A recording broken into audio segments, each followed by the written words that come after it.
दारुकमिव बन्धनान् मृत्योर्मुक्षीयमामृतात् यो रुद्रो अग्नव्यो अप्सुय ओषधीषु यो रुद्रो विश्वा भुवना विवेश तस्मै रुद्राय नमो अस्तु तमुष्टु हि यस्विषुः सुधन्वायो विश्वस्य क्षयति भेषजस्य यक्ष्वा महेशौ मनसाय रुद्रन्नमोभिर्देवमसुरं दुवस्य अयं मे हस्तो भगवान् अयं मे भगवत्तरः अयं मे विश्वभेषजोऽयं शिवाभिमर्शनः ये ते सहस्रमयुतं पाशां मृत्यो मर्त्याय हन्तवे तान् यज्ञस्य मायया सर्वान् वयजामहे मृत्यवे स्वाहा मृत्यवे स्वाहा ॐ नमो भगवते रुद्राय विष्णवे मृत्युर्मे पाहि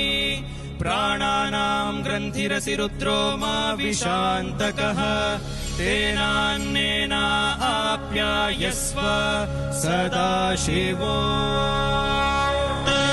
यो रुद्रो अग्नव्यो अप्सुय ओषधीषु यो रुद्रो विश्वा भुवना विवेश तस्मै रुद्राय नमो अस्तु तमुष्टु हि यस्विषुः सुधन्वायो विश्वस्य क्षयति भेषजस्य यक्ष्वा